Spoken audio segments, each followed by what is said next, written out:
Personal branding is the skill of knowing how to promote yourself and sell your skills and ideas to others. It's what every single person does when they're looking for a romantic partner and also for a job. The thing is, it can be a very tricky thing to do if you're young and in the early stages of figuring out who you are and who you want to become, but also how you can get there. What excites you and what not, what you're better at and what you need to improve, what you want to keep as a hobby and what you would like to have as a job, all those things. One of the tools you'll need to use as the front gate to be able to get jobs and try out all those experiences is a resume or a curriculum. In simple words, a resume is a collection of your personal information, your studies track, and your professional activity, all up to current date, that you deliver to the potential employer in any format you wish, whether it's on paper, in video, using objects, and whatever else your creativity can come up. This is the first thing you usually present to a potential employer, so that they can get interested in you and want to call you for the next selection phase, where they can get to know you closely and in an interview setting. If you've made it to the labor market already and are knowledgeable about the tools to get a job, you can teach them to a youngster as an act of kindness. That's what I did, and because I wanted to bring my knowledge in this area to more than one person, I called an association, scheduled a date, and visited a couple of high school graduates to teach them what I know. It was a very personal meeting, as I was teaching them according to what they were needing to know, related to their own prospects for their future and their current situation. I surely can call it a huge success. Now, the trick to be successful in your job hunting is to stand out and be able to show your own value. Everyone has value to offer to someone, so it's just a matter of finding out what others are looking for and what you have and can do to solve their problems and attend to their needs. A personalized resume is the way to go. If you choose to use one of those curriculum standard models, you're reducing your chances to stand out and be of interest to the employer amongst all the other candidates. Having that in mind, I'm going to take the chance to also share with you some of my tips to build a personalized resume in paper. Sounds good? Awesome! Here we go! I strongly recommend you to be creative in the presentation of your curriculum, but the content, that needs to be in a structured way. So your resume should include well, this is not right. So your resume should include your name, a short description of who you are and the skills that make you stand out, some personal details, for example, your address, your phone number, your email address, so that the employer can actually reach out to you, and also all your studies and your professional track. So your name is pretty straightforward. As long as you have your full name in a very visible way and on top of everything else, it's okay. And please make sure to have a font that is actually readable. Okay? Good. Next, you have a short description of who you are and what are the skills that make you stand out. For this, make sure that you script the maximum of 5 lines. 5, not 10, 5. Because you don't want it to be overpacked with information, you just want something very straightforward and very clean and easy to read. If you don't know what to write in this, just simply reach out your family and friends and ask them what are the features that they associate most with you and what makes you stand out from everyone else. And please don't add just the simple things like he's really nice, he's really persistent. It's better if you actually illustrate how come you're persistent, what have you done, or what are the skills, the results that developed from those skills that actually make you stand out and be of interest. P.S. Make sure to include some of your hobbies, not just something that you achieved professionally or at school, but something that you actually did well as a hobby. For example, if you're a traveler and if you travel to many countries and have a wide perspective of what's the world like and what other cultures are like. In terms of your personal data, just add your address, including the country that you're in, add your phone number, and if you have two, have two. If you have one just for professional issues, just do it, choose that one. And also put your email address and make sure not to put something like Garfield the Mastermind or I don't know. People get really creative in this and they use their emails from when they were I don't know, really young, like 12, don't do that. Just make sure that you're connecting to that email regularly. Otherwise, come on, you'll be missing opportunities and you don't want that, do you? As for your schooling track or the places that you studied in and the courses that you took in terms of your formal education, make sure to add always when you started it, so the date of starting your course and the final date when you finished it, all in years. So if you started your college degree in 2009, put 2009 and like an arrow up to 2018. It sounds like a lot of years, but you know what I mean. So in years, one next. Aside from the year, you'll want to put what kind of course you were in. Associated to the title of your course, include the name of the school that you were in. University in Lisbon, Portugal, for example. So you put the date, the title of the course, the school that you were in, and finally the grade.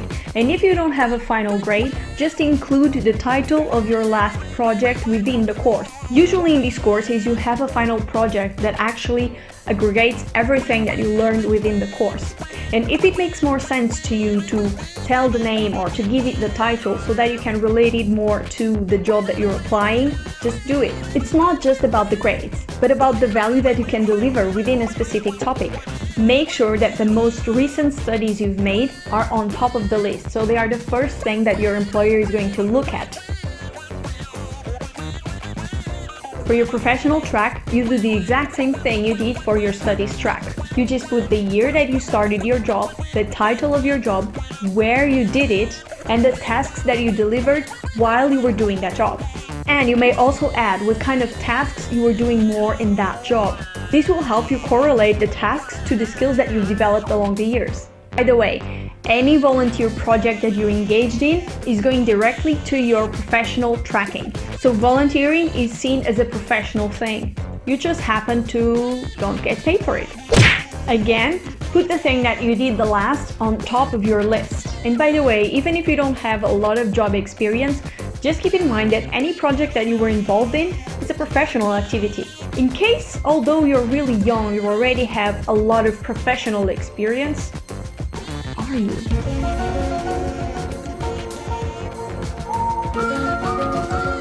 Refrain yourself from putting a lot of stuff. Put just the things that are relevant to the position that you're applying to. In terms of your complementary studies, if you're like me and you did a lot of them, just put the information in a chart so that it's easier to read.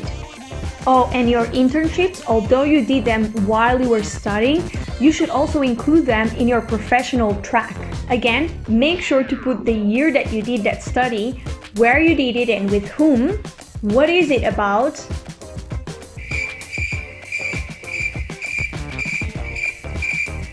and that's it.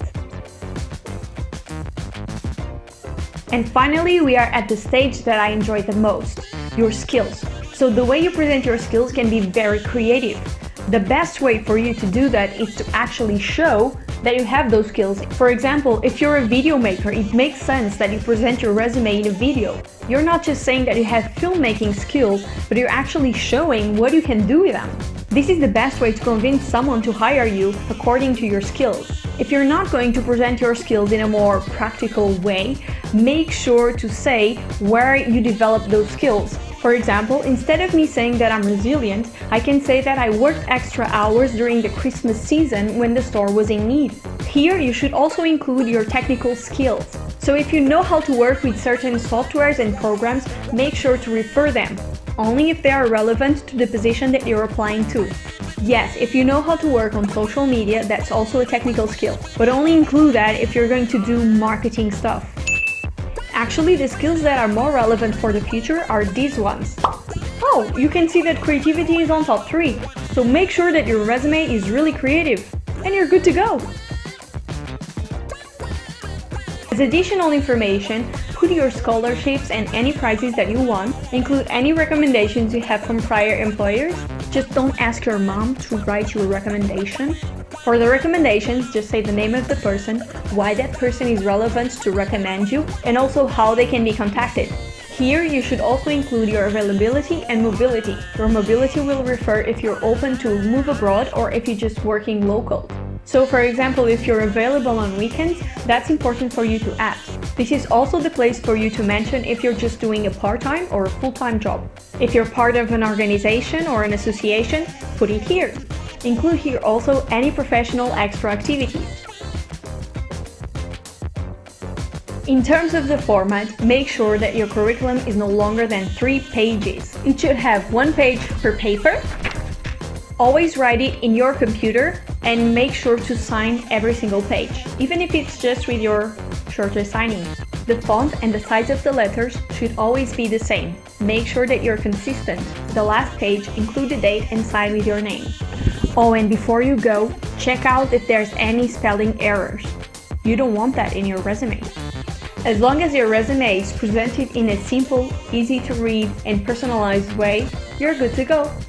Oh, and last but not least, ask your friends and family to review your resume. That's the best way for you to know if you're good to go. Check it! I hope all these tips of what needs to be in a resume and how it should be structured are of value to you and will help you to design a personalized resume that screams your essence. In case you're having troubles in coming up with creative ideas or you simply want to develop your creativity as you see the immense value it has as a skill you can resort to anytime you face challenges in life, make sure to join now the 7-day Unleashing Creativity Challenge that I created for you to practice that skill in a fun, transformative way. To sign in, all you need to do is to click the first link in the description of this video, fill in your data in the fields, and be open to rock and roll your creativity starting today. See you there! And until then, enjoy creating your happiness every single day.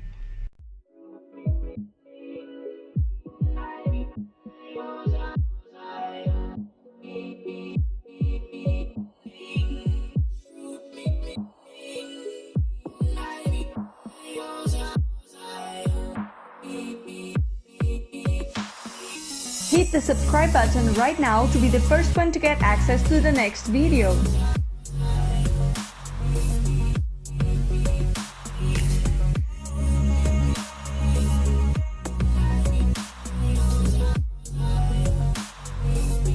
Hit the subscribe button right now to be the first one to get access to the next video.